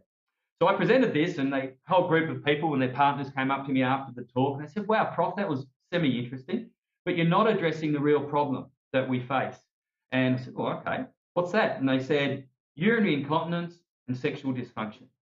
And many of them said, "Look, if I knew it was going to be like this, I'd rather be dead." So it's a major issue, and I think the other two speakers have really addressed this very, very well. So we published in 2013 this paper. It was an opinion piece around exercise as a potential therapy to address sexual dysfunction after prostate cancer. So this was a study that we did, a randomised control trial over 3 months here, and we looked at sexual activity domain there of libido and level of sexual activity. This was all in men undergoing ADT, because the ADT removal of testosterone causes a considerable reduction in sexual health. And pleasingly, what we found was that sexual activity was maintained in the group that exercised compared to usual care. We also found that libido, if you had looking at here any interest in sex, there was a considerable reduction in the usual care group over the 12 weeks. Sorry, I forgot to mention, this is the initial 12 weeks of ADT. So they're just commencing ADT, and which was encouraging here. But any major interest in sex here, we saw in the usual care group, it went to 0. So it does appear that physical exercise can have a benefit in terms of sexual activity and libido and overall sexual health. Now, those sexual activity appears or was linked to greater libido. Why does this happen with exercise? Well, of course, when you exercise, and particularly when you lift weights, then you have this feeling of resilience. You feel stronger. You are getting stronger. Your muscles are growing bigger, and you feel more functional. And also, you have some lovely other hormones that are released in the body. Obviously, testosterone is not a factor here because it's being pharmaceutically clamped down. However, other hormones become quite active when we do resistance training. So the men felt better, they felt stronger, more masculine through lifting weights, and this translated to increased libido and increased sexual activity. I want to move on now and just talk about what the current recommendations around exercise are. And in 2019, my colleagues and I published the Australian Guidelines on Exercise Medicine in Cancer Management. And what I think of this, if anyone would like any of these papers, please just email me. My email's on the last slide. Contact me. I'm happy to send you copies of these papers. So what are the foundation exercise prescriptions? It needs to be, in general, multimodal. So it needs to be a combination of aerobic and resistance exercise. Look, I take Kendall's point. Walking is great. What's the best exercise you can do? Probably the exercise that you will do. And that's important. However, I think we can do much better than that. I think that we have to do both aerobic and resistance exercise. And in some ways, we have to think of exercise as a medicine, particularly if we're facing considerable risks in terms of our morbidity and mortality. Physical activity is great. Playing golf, line dancing, whatever, is great. But there's another aspect to this as a patient that you have to focus as exercise as a medicine. Now, it may not necessarily be pleasant. That's just the way it is. We're trying through exercise to address a major health issue which might kill you. So chemotherapy is not pleasant, okay? In some ways, the exercise may not be pleasant, but it's being done to address a particular issue. And that's why this priority here is very important. So what we do as exercise physiologists is evaluate the health issues, working closely with the GP and the oncologist, urologist, to find out what is the health issue causing the greatest problem for this patient, what is most likely going to cause them morbidity or to cause their death, and then target that specifically with exercise medicine. It needs to be monitored to high intensity. Gentle exercise does not produce the changes structurally, but also chemically within our body that we need. So it needs to be high intensity. Frequency, it needs to be most days. If you can, it's like spreading the dosage. If you've got a headache, you don't take a bottle of Panadol, paracetamol, all right, to get rid of it. They say spread it out during the day. Also, because if you took a bottle, you'd end up in emergency. So it's better to do a little bit each day rather than do it all on a Saturday, for example, and try to accumulate this exercise medicine. Progression is important. So as you get stronger and more fit, you need to increase the absolute intensity, but maintain the same relative intensity. Periodization. We've been doing this with athletes for more than 2 millennia. The ancient Greeks used to do it. You don't do the same thing every single day. You vary it across the week, so you'll have high intensity sessions, lower intensity sessions across the month and round events. So for example, we are now prescribing exercise so that men receiving radiation therapy will actually exercise just immediately before they actually receive their fraction of radiation. The same for chemotherapy. We periodize it around when they're getting their chemotherapy infusions. And we use auto-regulation, patient-driven. In other words, if you're feeling flat on a day, change it and do something more gentle.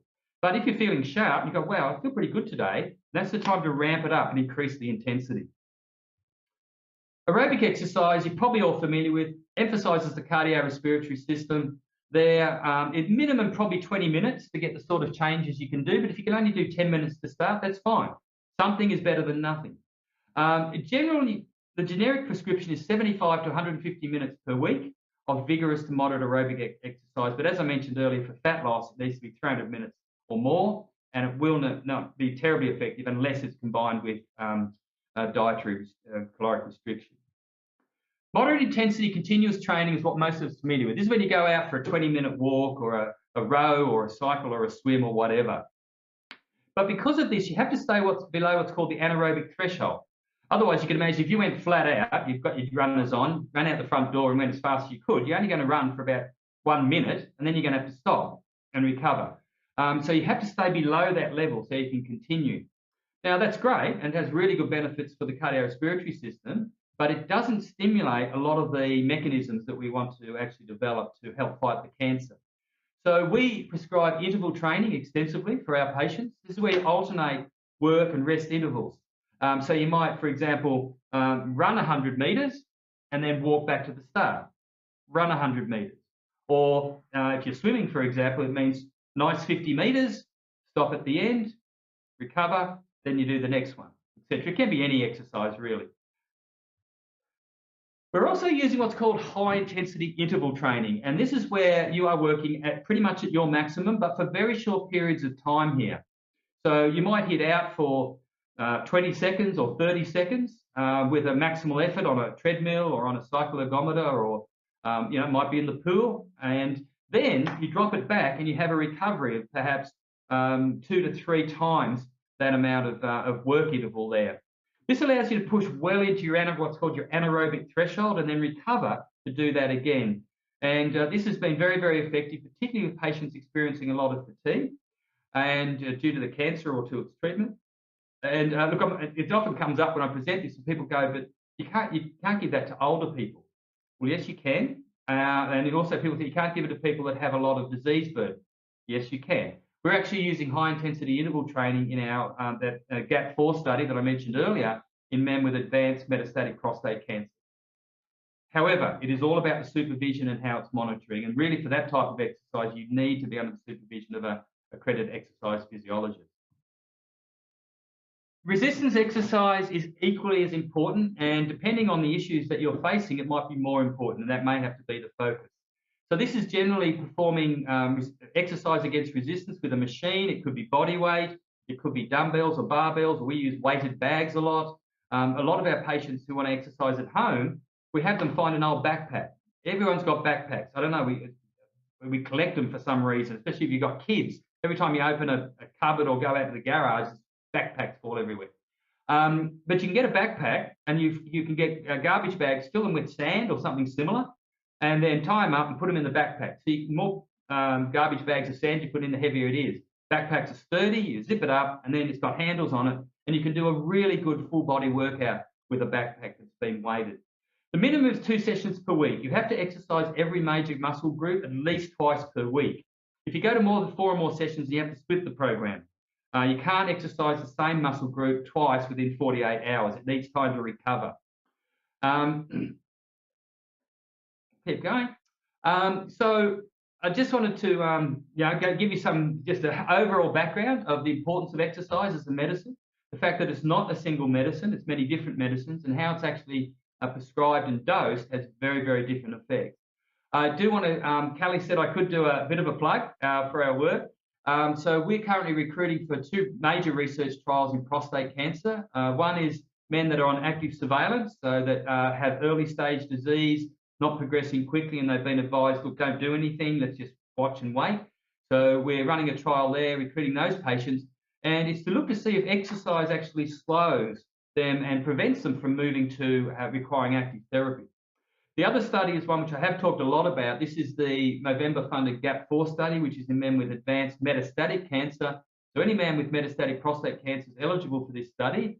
And again, it is exploring whether exercise can actually prolong survival. We also offer clinical services as well at our exercise medicine clinic here. That's our website.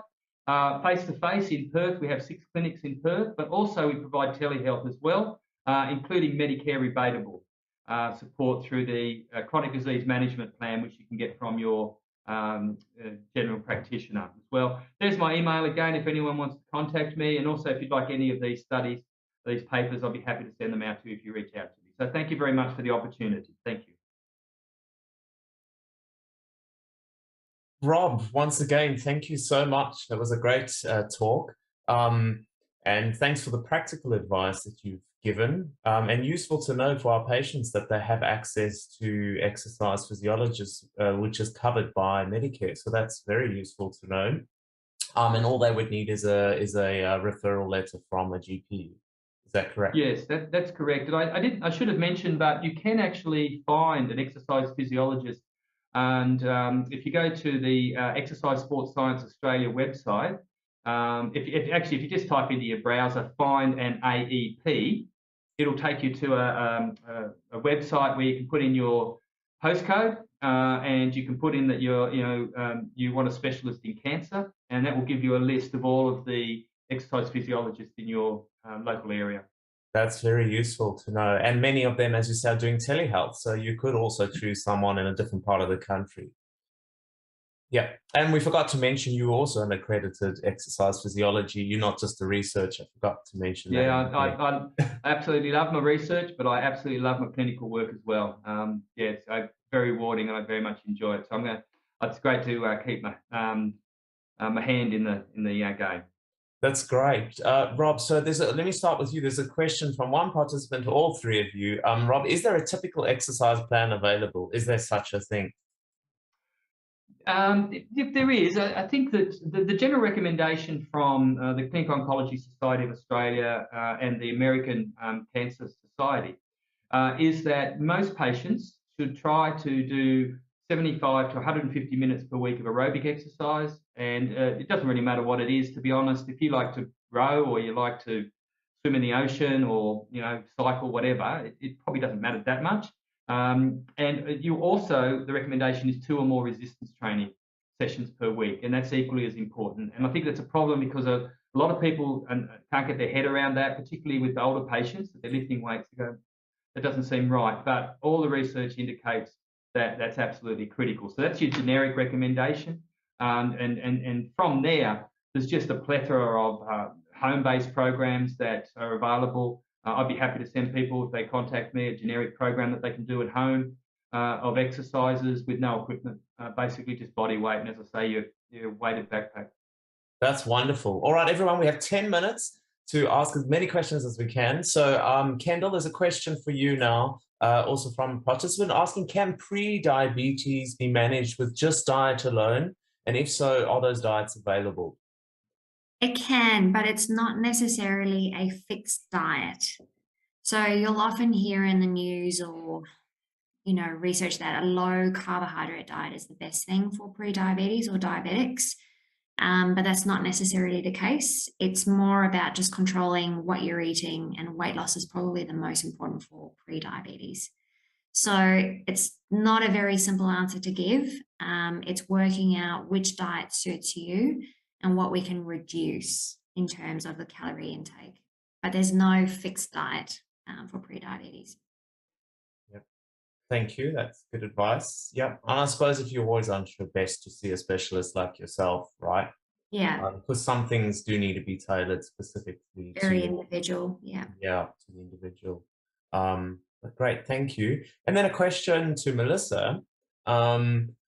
You had suggested that there's a non-injecting erection device because this participant does use the injectables, so things like Caverject, which is intracavernosal L-prostadil that you inject directly into the cavernosum. Melissa, what was the non-injecting erection device, and where can patients get these from? Sure. I think the best option is a Vacurect. So I've tried lots of pumps with rings, and well, actually I haven't because I'm not a penis owner, but my poor husband's probably tried every pump that's ever been invented, I think, with rings just to see what works. But the Vacurect is the only one that I've found that actually works well. You actually put the ring on first and then the ring stays on and you remove the pump. And it's still not perfect, but you get about an 80% erection and you can keep it for half an hour with one of those. They're invented by a South African man who actually had prostate cancer. And I think because of that, they're better than ones that have been invented by just sex shop owners or doctors because they've actually had the need. So he's really thought about it. I think it's a brilliant one. You can get them on our website at Restorative Sexual Health. And you can also get them, Victoria Cullen, who is a sexologist, also sells them on her website. But yeah, they're really great. And if you go to our YouTube channel, I've got a video on how they use it, and also Victoria does as well. And just sort of say the name again, Vacu Erect. Yeah, Vacurect. So VACU and then RECT. Yeah, that's great. I wonder if they'll ever come out with, I'm sure you've all heard of needleless injections where you can actually get certain vaccines and things like that without a needle. It'll be interesting if they do the same thing in the penis. Well, they have actually, in America, they have approved by the FDA these little pilules that go up your urethra and then they're absorbed through there. And they're not approved by the TGA in Australia because they cause a lot of burning in the urethra. And there is one compounding pharmacist in Australia that makes them, but just this week I had a patient ask if I could order them for them, but I've spoken to a couple of urologists this week about it, and the alprostadil that is in them can cause strictures in the urethra. So I'm not going to prescribe it because that's the reason the TGA don't want to. So, and honestly, no one ever believes that injections don't work until they do the first, they don't hurt until they do the first one. And if you do it with an auto injector, it is a lot easier. And there's also a video using one of those on the Restorative Sexual Health Clinic YouTube video, channel. That's great. Thanks for that advice. Do we have any further questions? Gary, I think you had a question you were going to ask someone. First of all, to Kendall, many thanks for your presentation. And then I want to ask a general question of everybody, really. Given the demographic of men that get prostate cancer, and we're talking in the more mature age, the two things that we're talking about here, food and exercise, because generally, once you're diagnosed with cancer, and I look at my own journey, you then look to how hard is it going to be to sort of modify my lifestyle to be watching what I eat, and to get motivated from a perspective to get healthy, either before treatment or after. I'd be interested in your view, Kendall, as I was mentioning at the beginning of the webinar. I did Google search to try and find out what was the best kind of foods that I should eat when I was diagnosed with prostate cancer. And I thought, okay, I'm going to I have an hourglass figure as it is at the moment, but I mean, the interesting thing is that I did want to try and make my outcomes better. Exercise, Rob, I was doing really well with. I'd always been reasonably fit, so I was never really obese. But it was more. I'd be interested in both your views on how, when you are diagnosed, when you're first diagnosed, what should you really look at, and how do you go about that? I'd be interested in your views on that. For me, I'm always about long-term adherence, because if someone told me you're not allowed to have a glass of wine or chocolate ever again, it's the only thing I'm ever going to think about, and I'm going to hate you. And so for me, it's just going back to basics again and understanding what your food habits are, what you like, what you don't like, and how I can modify what you really like, because I know that people can eat lots of carbohydrates and small amounts of fat and protein, and they'll still lose weight. It's just finding that balance for you.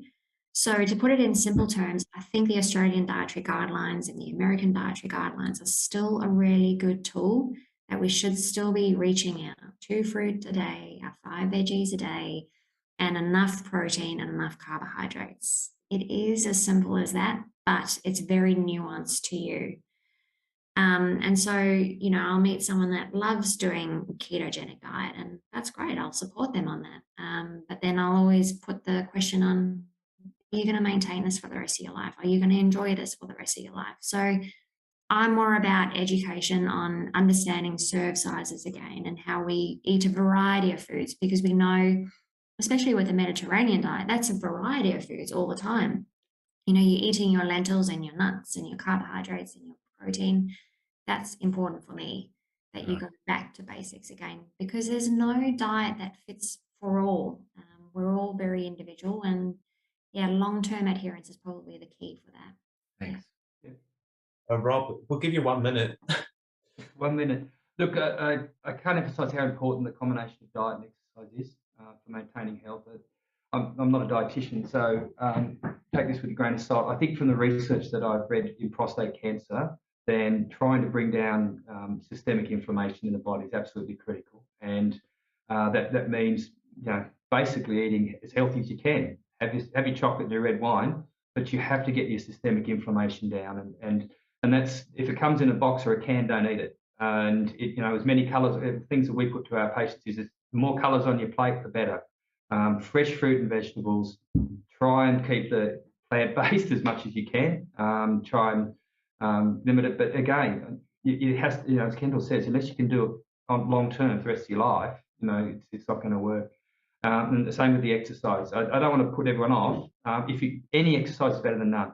The worst thing that a person can do that has cancer is be sedentary. All that does is drive an internal environment which is pro-cancer.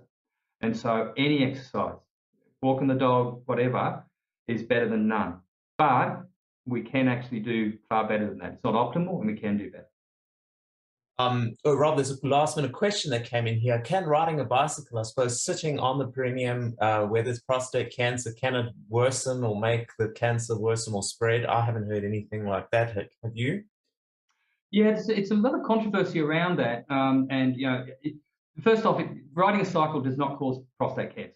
Okay, it doesn't. There's no evidence in people who have been, doing, professional cyclists, for example. There's no high rate of prostate cancer.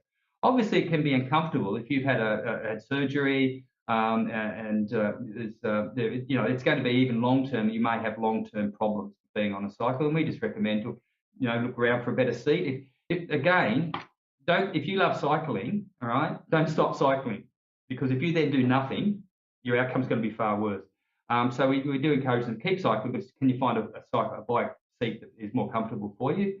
But there will be some, we have had some patients that still find it very, very uncomfortable, and we just move them into a different exercise, which doesn't involve sitting on a seat. Rob, thank you so much. I wanted to thank all our speakers. Honestly, these talks and a lot of our resources are always East Coast centric. So it's so nice that we have a full team of speakers here from the West Coast doing amazing things in the field of prostate cancer. We really are privileged to hear from you today. And we thank you for your time, giving your time on a Saturday to educate the community, keep us safe, and looking after us. We appreciate you and thank you. Gary, would you like to close? Yes, just want to say thanks so much to all of our speakers. It's really been a joy to have you today. Just a little reminder, our next webinar, which is going to be on urination troubles and radiation therapy. This is really an update from a webinar that we did last October, actually, before we started this year's series. And we had such an extraordinary response to that. On our YouTube channel, there's been over 380 views of that webinar. So that's going to be a really good update to that. Saturday, the 24th of September, yeah? Saturday, the 24th. And I just want to say to those that have registered and are actually live with us today, we've had a lot of registrations and people that just couldn't make the actual live webinar. All of this is going to be on our YouTube channel, so it's available, as I said earlier, for you to be able to utilise as often and as freely as you want. And lastly, thank you very much for all being here. Let me also say thanks to the PCFA, of course, and to Boston Scientific for supporting our meetings. We really do appreciate the support. Just to add to what Gary said, the next webinar will also be focusing on urethral stricture disease and urethroplasties. We have an expert from America who will be talking about that surgery. So please tune in. We look forward to seeing you all again, and have a lovely weekend going forward. Thank you.